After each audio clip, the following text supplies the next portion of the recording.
Um belo dia, aí, bom, tive o acidente lá no Rio, quando eu tomei um tiro, fazendo uma cobertura policial. Ela fala como, tipo, nossa, que coisa normal. Calma, Nádia, calma. Eu tomei um tiro. Furei tua pauta agora, né? Meu Deus, como assim? Peraí, vamos lá. Eu sei dessa história, mas o pessoal que tá assistindo agora falou, como assim tomou um tiro? Vamos lá. Você tava fazendo uma matéria, o que foi? Foi. Eu cobria muita polícia, mas não porque eu era da editoria policial, não. Eu gostava, eu tinha bons relacionamentos, boas fontes. E no horário em que eu trabalhava, que era de 5 da tarde até meia-noite, tinha muita incursão policial. Eu acompanhava. Você acompanhava... O BOPE. Caramba. Eu adorava, eles eram incríveis. Eu sempre respeitei muito. Eu fui comunicada que teria essa incursão policial. Na sexta-feira eu fui comunicada que aconteceria na segunda. Como que é acompanhar uma incursão? Você vai com veículo próprio? Você vai com eles? Como funciona isso? Eles avisam até onde a gente pode chegar, o horário que eles vão, o horário que a gente tem que chegar. E aí a gente acompanhava de baixo, né? Numa área, por exemplo, se eles fossem subir uma comunidade, a gente tinha até um limite para chegar. Entendi. E aí eles iam passando as informações do que estava acontecendo. E aí sim, quando você poderia atravessar aquela barricada, enfim, a gente ia. Bom, mas na época era tudo muito diferente. Hoje o jornalismo policial é, nossa, muito mais preparado do que naquela época. Era meio aventureiro. É mesmo? Vai lá e se sem proteção? A gente tinha um colete à prova de balas, só que o blindado era aqui, na frente e atrás.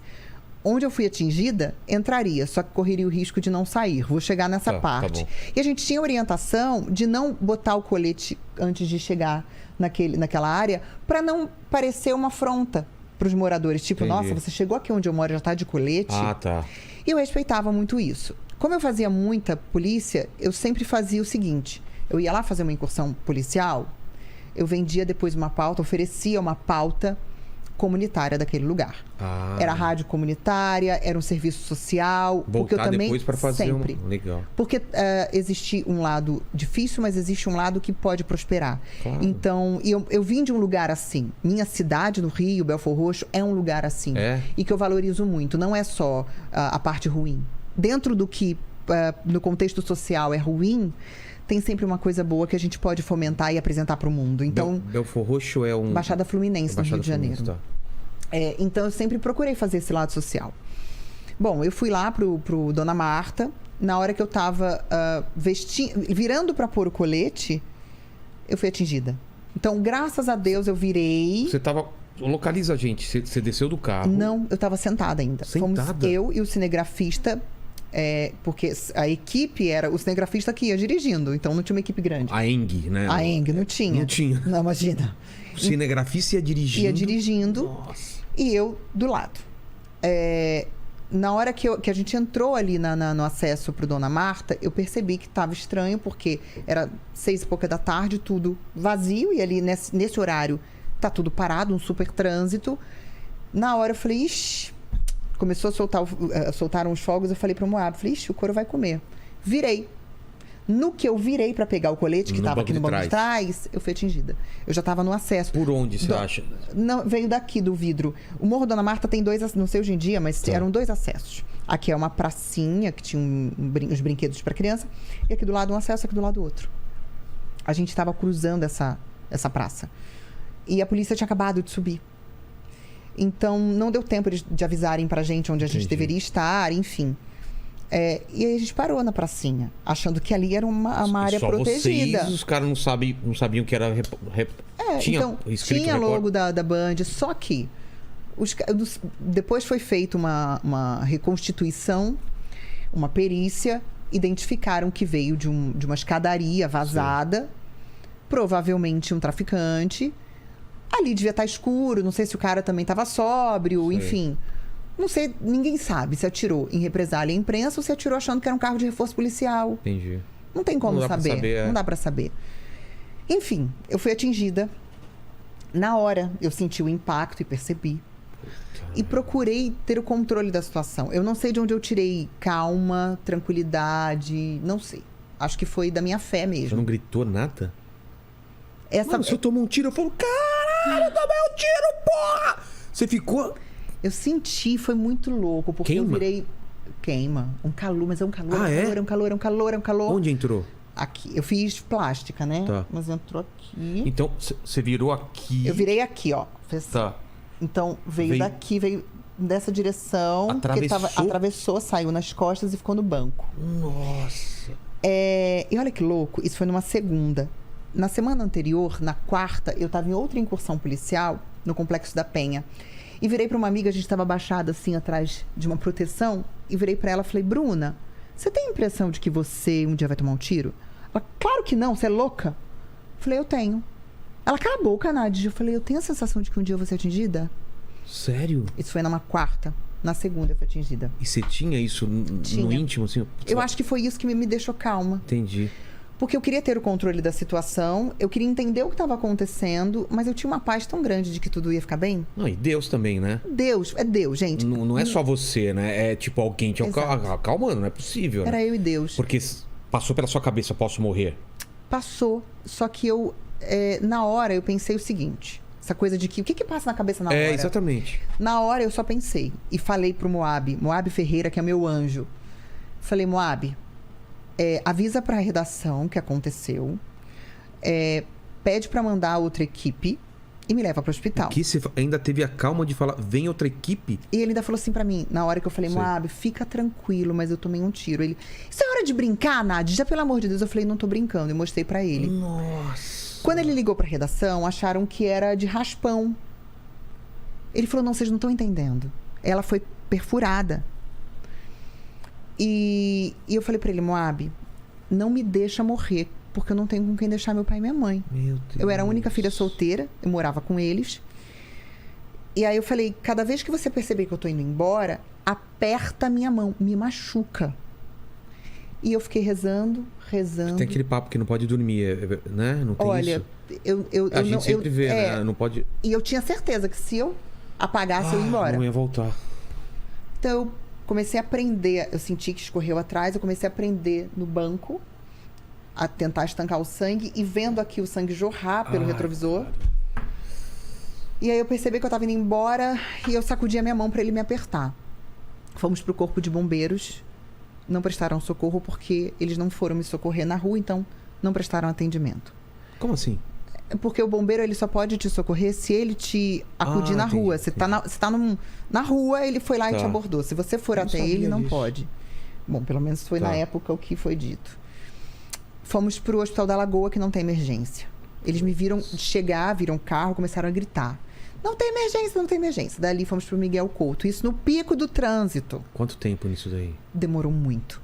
Demorou mais de 1 hora. Mais de 1 hora você... E assim... Meu Deus. Aí o Moab passou pela calçada do Jockey ali na parte quando você tá indo pra Barra. Foi Deus abrindo o caminho. Quando eu cheguei no Miguel Couto, eu fui prontamente atendida. Só que você é um número. Né? E fizeram um boletim de ocorrência, atestaram meus sinais vitais. Eu só ficava assim, o que aconteceu comigo? O que pegou? Ah, pegou sua escápula. Eu falei, não pegou porque eu tô mexendo. Ninguém falava nada. Eu só falei assim, eu quero saber se eu vou morrer. Só me fala o que aconteceu e ninguém dizia nada. Bom, me deixaram no corredor. Eu virei atração, porque todo mundo passava e olhava e falava, nossa, menina nova aqui. Eu falei, o que foi assalto? Nossa. Assim, empatia zero. Uma amiga chamada Mônica Ferreira chegou lá, tocou terror. E olha como é que o universo foi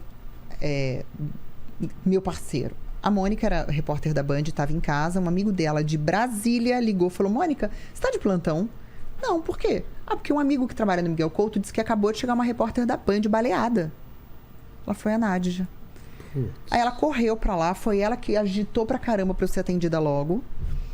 E eu fui pro centro cirúrgico. Lá me prestaram os primeiros socorros de fato, botando dreno e costurando aqui o buraco. Caramba. Foram incríveis comigo, incríveis. De lá eu fui pro Hospital Samaritano. Você não apagou em nenhum momento nesse período todo? Em nenhum momento eu chorei, eu apaguei. Eu queria ter controle.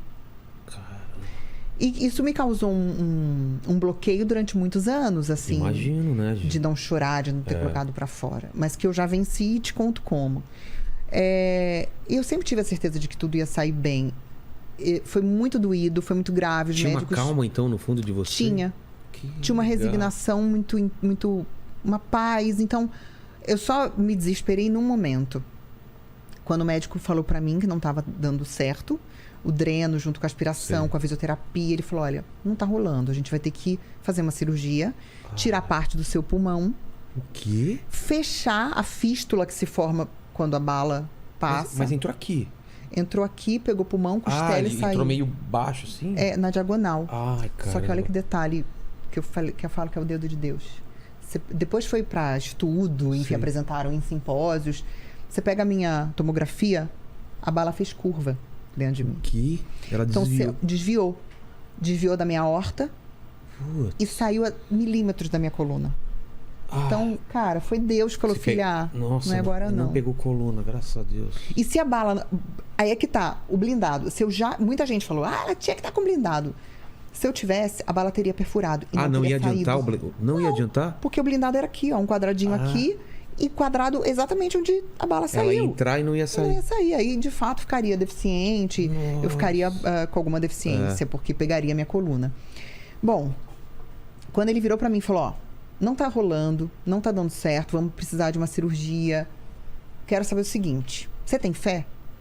Dr. Rui Haddad. Falei, tenho muita fé, doutor, por quê?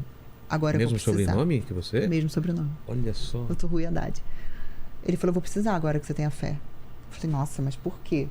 Porque a cirurgia que eu vou fazer em você corre um risco de morte muito grande. Meu Deus. Falei, como assim? Me explicou. Bom, pode ser por laparoscopia, se for, ó, tudo certo. Por videolaparoscopia. Mas se for a outra cirurgia, que você tem que abrir um U aqui, eu tenho que te levantar, é uma cirurgia muito delicada. E ele não tinha como saber qual delas ia ser? Não, porque precisava fazer um exame já com anestesia geral e dali partir para a cirurgia. E lá ele tomava a decisão? E lá tomava a decisão. Eu assinei um termo de consciência, de responsabilidade sobre o fato. E teus pais? Cara, eu nem sei se eles foram comunicados na época dessa gravidade. Eu acho que não. Você acha que não? Eu acho que não, porque eu sempre procurava poupar muito meus pais. Contanto que eles... Eu lembro quando minha mãe chegou para me visitar, eu estava na UTI ainda, morrendo de dor. E eu falava, mamãe, eu tô bem, fica tranquila, olha, tá tudo bem, eu tô ótima. Mas eu tava... E ela não... Foi ali que minha mãe parou de andar. O choque para ela foi muito grande. E eu lembro perfeitamente, assim, da minha mãe, do olhar dela para mim de desespero. Então eu poupava muito os meus pais. Aí quando o Dr. Rui falou da possibilidade de eu morrer, eu falei, caramba, eu não morri tomando um tiro, vou morrer na cirurgia, cara. Não. Aí vem aquele lado sensato. Falou, tá, posso morrer. Eu tenho controle? Não tenho. Mas se eu morrer, eu quero morrer com dignidade. Eu, dentro de mim, tenho a minha dignidade, mas o ser humano é cruel. Vai olhar pra mim e falar, nossa, aquela menina era tão bonita, mas olha aqui, ela tá toda acabada. Eu sei que a vaidade é um pecado, mas naquele momento eu falei, eu quero partir linda, se for pra ser assim. Eu tava toda cagada.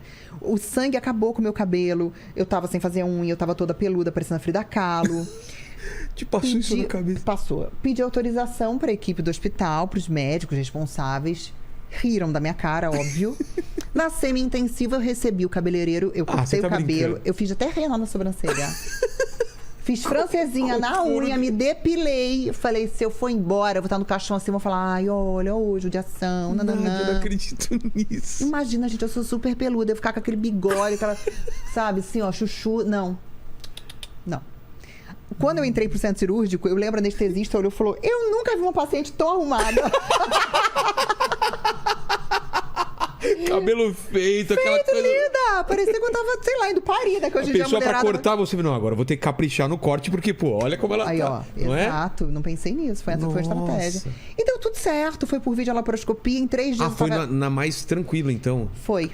O que é essa mais tranquila? Era só Era por vídeo, então eles... buraquinho era menor. Eu tenho várias pequenas cicatrizes que eles abriram, eles davam um cortinho e entrava com uma cânula, que era com videozinho. Sei. Então, pelo monitor, ele ia monitorando e aí cortou a parte do pulmão que já não estava rolando, não estava funcionando. Costurou o buraquinho da bala. Caramba! Ele costurou? Costurou. Por esse esquema? Nossa. É uma coisa meio tudo robótica, por vídeo, É muito legal. E aí, em 3 dias, eu já estava em casa. Mas olha que legal, você caiu na mão do médico certo também, cara, né? E esse médico, muitos anos depois, Meu pai teve um câncer no pulmão e foi ele que operou também. Eu sou muito grata, doutor. Eu lembro de todo mundo, a equipe que me atendeu no Samaritano, as enfermeiras que foram sensacionais. Tenho até hoje os presentinhos que elas me deram, porque eu sou muito grata a tudo isso que eu vivi. Nossa. Muito grata, muito, assim. Eu falo que foi um tiro pra minha vida, não foi pra minha morte. Foi um divisor de águas pra mim. Mudou tudo, né? Tudo. A forma assim, de enxergar a vida, né? Eu era muito rasa, eu não tinha coragem de ser intensa. E achava que isso era um nível de responsabilidade. Eu dizia muito mais sim para os outros do que para mim. Por medo de frustrar. Eu não vivia a minha alegria. Eu tinha muitos pudores e muitos julgamentos sobre mim. Por causa da sua educação também, que você estava falando. Por causa da minha educação. E aí, essa questão também de não ter voz... Eu passei a entender que eu deveria sim me posicionar, mas isso é um exercício que eu trago até hoje. E o principal, falar o que você sente. Eu não dizia o que eu sentia. Na hora que eu estava prestes a morrer, porque eu poderia ter morrido, eu pensei, cara, eu nunca disse pro meu pai e pra minha mãe, eu te amo. Sério? Eu nunca tinha dito, porque eu fui criada assim, pai e mãe eram autoridades. Então, eu não agarrava e beijava meu pai e dizia te amo. Minha mãe não era uma mãe de fazer muito carinho. A demonstração de amor e carinho eram os cuidados. Sim. Eu falei, não, de jeito nenhum. Hoje, meu Deus, é uma lambeção, assim. E meu pai, ele partiu e me deixou com um coração em paz, porque eu pude dizer inúmeras vezes que eu o amava. Putz, que maravilha. Pude beijar muito, abraçar muito. Então, eu tive esse tempo para viver do lado dele também e aprendi com isso. Hoje, se eu achar que eu aprendi a te amar agora, eu vou dizer, eu te amo. E você tinha uma barreira antes, foi isso? Total. E se dissesse também, olha, eu não gosto, eu não quero. Não quero fazer isso, não gosto. Ou simples, tipo, por que você não convive comigo? Porque eu não gosto de você. E tudo bem. Claro, precisa de uma maturidade para tomar essas decisões, não é assim? E eu não conseguia. Então, e eu não sabia viver. Eu era emburrada, chata, sabe? Reclamona, implicante, muito autocrítica e crítica com os outros. Eu melhorei muito, muito. Hoje eu falo que eu vivo intensamente, assim. Poxa, que bom. Cada segundinho pra mim vale muito e sem me preocupar com o julgamento alheio. E aquela hora quando te dão anestesia e você fecha o olho, deve ter sido uma... Sabe aquilo lá? Eu estou fechando o olho, eu não sei se eu vou abrir de novo. Deve ser uma sensação... E o caminho na maca que você só vê as luzes aqui. Aquela coisa de filme, né? Que aquela luzinha passando, e gelado, né? Gelado, muito gelado, eu muito já frio. Fiz cirurgia, é gelado. Você fica naquele... É uma sensação até gostosa quando começa a fazer o efeito da anestesia e seu corpo, não é? Anestesia geral e sedação para endoscopia. Não é? Eu fiz endoscopia esses dias também. É muito bom. Nossa, você sente um alívio assim. Ai, gente, eu sei, por favor, me perdoem. Eu não sou drogada, eu juro. Mas é muito bom. Meu marido nunca fez endoscopia, nunca tomou essa sedação. Você vai lá, faz. Mas não preciso, faz lá um dia. Nossa, ano passado eu fiz alguns procedimentos. E quando volta, né? Você volta Nossa, você doida, volta numa né? vibe. Fora quando você não delira. Eu delirei,